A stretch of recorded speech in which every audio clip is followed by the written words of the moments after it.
Good evening, all hazards preppers. Welcome back. Hope you guys are enjoying the content that I'm putting out this week. This week's theme is kind of the first day medical prepping. Something that like I talked about on Monday, that I'm very passionate about, have a lot of resources, a lot of first day prepping, something very easy, someone can do, very, cost effective, budget friendly, but also it's very critical to prepping. It's life or death. During a disaster, during, a time where you might not be able to get to medical care as fast as you are during a blue sky situation, you need some resources on hand to be able to take care of yourself, take care of your family, take care of your friends, and take care of those that might need help during that time as well.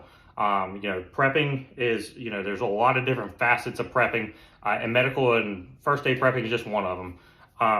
Like I talked about this week, had a lot of comments, a lot of great things came out on the video I posted on Monday.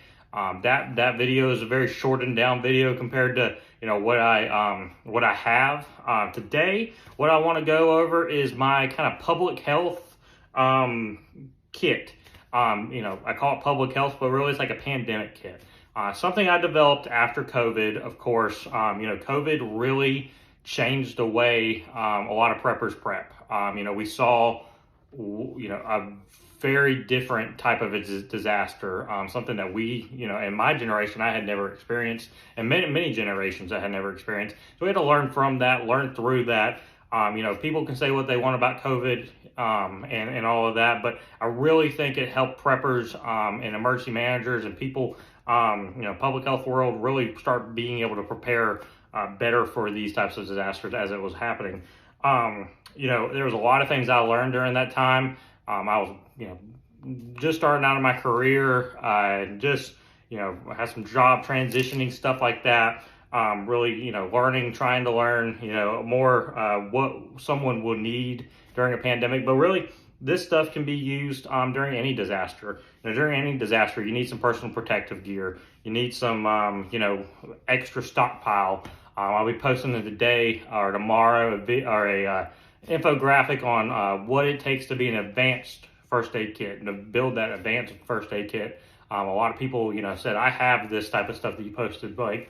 On Monday, I want to see what the extra stuff you have. So I'll be posting that today or tomorrow, working on the infographic. So kind of going over the extra public health stuff I have. Again, Dollar Tree, best friend when it comes to this stuff. Also recommend Harbor Freight. Might not put two and two together, but Harbor Freight actually has a lot of these masks on sale.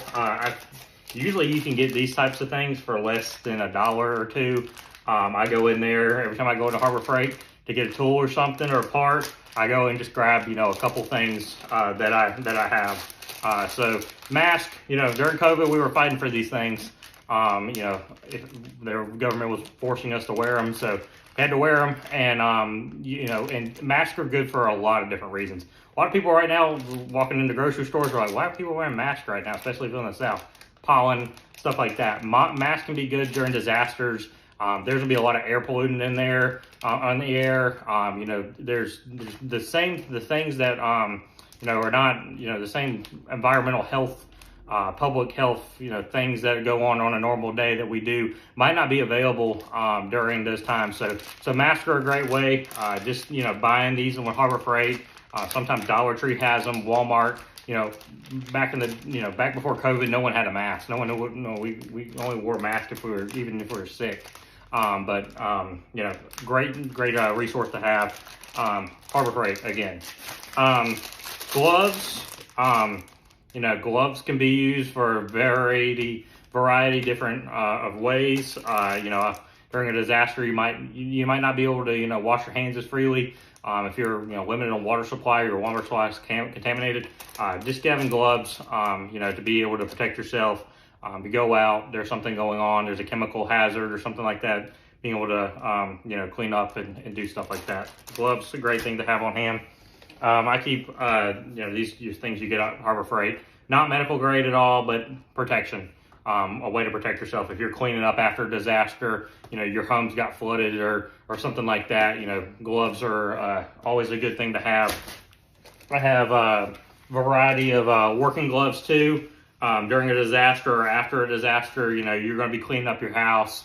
A lot of after disasters happen, that's when the injuries and the deaths and stuff like that, I hate to sound morbid that way, but that's a lot of that stuff happens after disaster too, because people are cleaning up, people fall off of ladders, people, think the road's not flooded anymore, and they think it's not that bad, and they go through it, and well, there's a big hole in there. There's a variety of different ways. Generator use inside, disasters, even after the disasters occurred and we're back to a sunny day, that disaster's still there. It has left some damage, so you need some gloves to protect yourself, cleaning up your house, clean up wherever you live as well.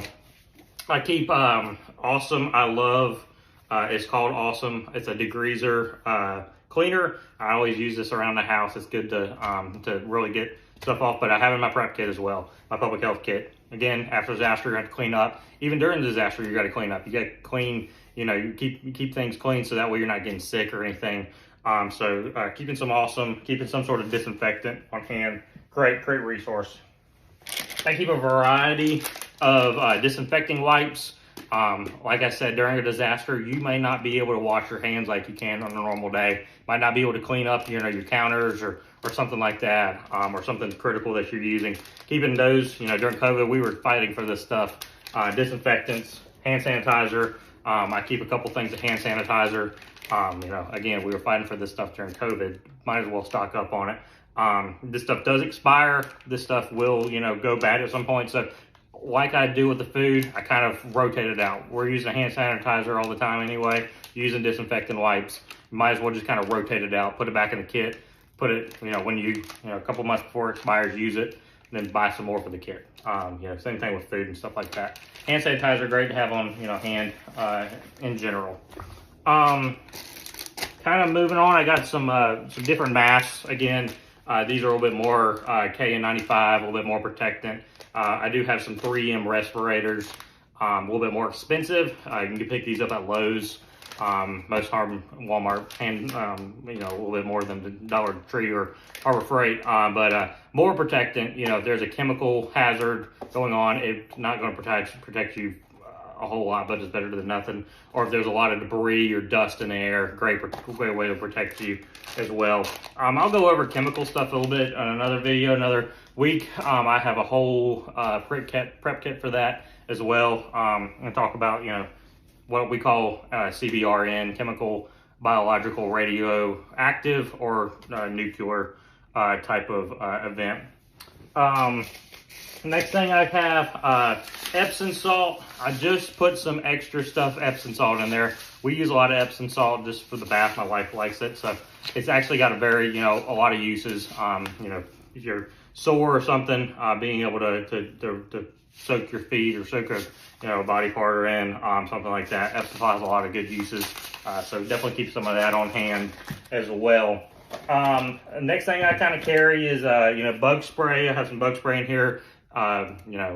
Sunscreen, stuff that, you might not, kind of a little bit more of a stockpile. You have it around your house, but I kind of stockpile some of this stuff. I have some of this stuff around the house, but I'm always stockpiling, always, keeping extra on hand. We'll talk about that at some point, talking about, big market stores like Sam's and Costco and BJ's and stuff like that, talking about stockpiling, what you're using. But having some sunscreen, bug spray, stuff to protect you after that, during the disaster. Something else I keep, probably more of the advanced prepper, but I recommend it. Water supply is crucial, critical, and fragile, especially during a disaster. I keep a water test kit in my public health kit. So after the disaster, I can if the town or the city says, hey, the water's okay, well, I want to check it first, because the water may be okay where they're testing it, but what about at my place? We're on city water here. Even if you're in a well, you got a well or something after a disaster, if something was to get in there, very low likely compared to a city where if you're experiencing a large flood, big natural disaster, hurricane, something like that. Water can get contaminated. It often happens after hurricanes here and in North Carolina. So being able to test your water, make sure you have that peace of mind for contaminants. This is a complete water test kit. I actually used I'll put this in the Amazon link. Any of this stuff that I have, I'm trying to put in Amazon links as I'm covering it. But I actually used this to test the water. We moved into a new apartment. Thought the water tasted a little weird, so test the water just to make sure. Water was okay, but just want to make sure and test it. I'll do another video at some point on water and the critical ways of filtering it, even on a daily basis. Something else I carry: earplugs. If you're after a disaster, using chainsaws, running generators, things of that nature, have some earplugs. Dollar Tree, again, great resource to have. Also keep some neck cooling towels. I love these during the summer. More at the beach, lake, put this on so it keeps you extra cool. Put water on it, cold water. Great during a disaster, hurricane season. If it's hot outside and you're inside, you have no AC, no power. Great way to keep yourself cool and hydrate your body as well. I found this at I bought a couple of these at Dollar Tree. Found this, never seen them at Dollar Tree. This is a wound care kit. It's got a full gauze pads, roll gauze pads, and tape to hold the dressing. So it's a really good, just simple wound kit. Bought a couple of those, put them in the public health kit. I already have stuff in my first aid kit as I covered, but great to have extra of if you need during a disaster. The next things I'll talk about are a little bit more on the medical side. I carry some saline solution. Actually, my wife wears contacts, so I carry some extra of that. It's not the brand she uses, of course. It's a little bit more expensive, but during a disaster, you need it. That's what I think about. During the disaster, I'm not really caring if it's, the brand I'm usually using or that more expensive brand, because I'm stockpiling this stuff. I don't want, expensive stuff sitting around. I just kind of want to use this during a disaster. So keep some extra saline solution. If, you wear eye contacts or something like that, great to have on hand if a disaster happens. I actually made her put saline solution in the little, eye contact holders everywhere. I have it in her cars and my car now, because you never know where you're going and you might need that. Carry extra hydrogen peroxide, witch hazel, rubbing alcohol, all that type of stuff. I keep that stockpiled anyway in our one of our closets, but I'll go over that at some point. But keep an extra of this stuff on hand. Again, Dollar Tree, best friend. Just got to make sure you check the expiration dates on this stuff. Use it if you have a use for it. You can use it to clean with too. Our rubbing alcohol has so many different ways of using it. Being able to clean, being able to disinfect, and then being able to use it for that first aid purpose as well. Next stuff is stuff I'm getting at the Dollar Tree. Again, they in the little in the medical aisle, first aid aisle, they have a variety of different vitamins, energy, dietary, supplements, stuff like that. I try to keep some of this on hand during a disaster. I don't take this stuff every day. I take a multivitamin, but it might be good to have during a disaster. I have caffeine pills too. During a disaster, you might not be able to get your caffeine supplements like you usually do. You might be not drinking the coffee. You might be up late at night. You might be, not be able to go to sleep. Caffeine pills will keep going for a little while.